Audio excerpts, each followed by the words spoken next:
내가 처음에 육체의 약함을 인하여 너희에게 복음을 전한 것을 너희가 아는 바라.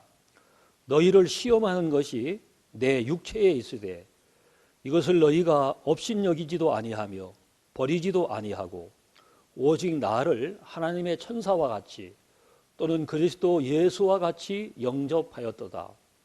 너희의 복이 지금 어디 있느냐? 내가 너희에게 증거하노니 너희가 할 수만 있었다면 너희 눈이라도 빼어 나를 주었으리라. 제 나이 올해 어느새 60이 되었습니다.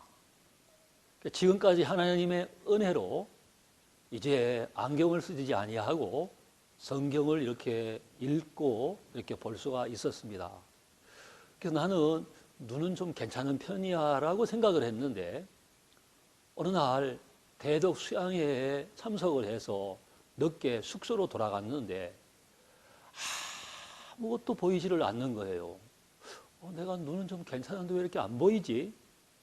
그때 내가 눈이 좋아서 사물을 본 게 아니고 빛을 통해서 빛이 들어왔기 때문에 내가 사물을 볼 수 있었구나. 대부분의 사람들은 자기 눈으로 자기를 보기 때문에 난 그래도 좀 괜찮은 사람이야. 그런 생각을 갖게 되는데 정말 자기 눈으로 자기를 보는 것은 정확한 내가 아니고 빛 대신 말씀을 통해서 나를 보는 것이 정확한 나를 보게 되는 거죠. 어느 날 예수님의 말씀이 베드로에게 이야기를 하셨어요. 베드로야, 오늘 밤에 닭이 2번 울기 전에 내가 3번 나를 부인할 것이다.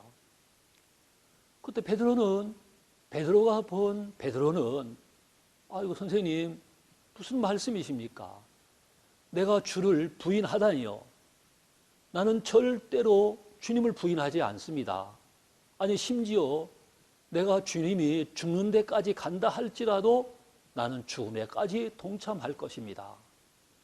베드로가 본 베드로와 예수님이 보신 베드로는 달랐습니다.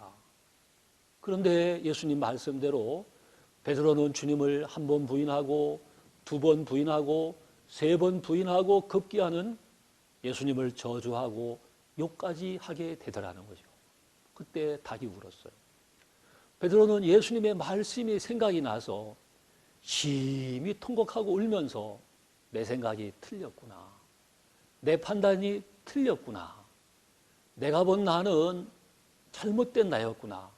예수님 말씀이 옳았구나 하는 사실을 알게 되었죠. 그래서 베드로는 사복음서에 나타난 베드로와 사도행전에 나타난 베드로가 달랐습니다.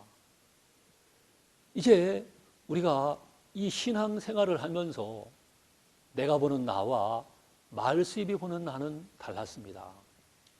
오늘 이 본문 말씀에 사도 바울이 갈라디아 교회에 편지를 보내면서 너희의 복이 어디 있느냐?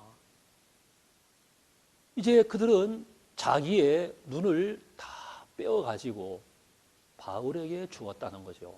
그 말은 이제는 자기들의 눈으로 보는 것이 아니고 하나님의 눈으로 하나님의 마음을 받은 바울의 눈을 보더라는 거죠.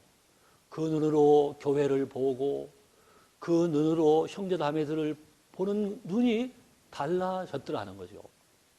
우리가 성경 미가서 7장 4절에 보면은 인간들 가운데 가장 선한 자가 하나님 앞에 서보니까 가시 같더라는 거예요.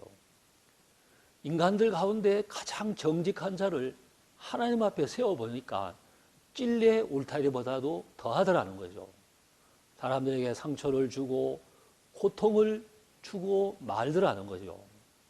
그래서 사람이 보는 눈과 하나님이 보는 눈이 다르더라는 거죠. 우리가 고린도후서 5장 16절 17절에 보면은 이제부터는 아무 사람도 육체대로 알지 아니한다고 말씀을 했습니다.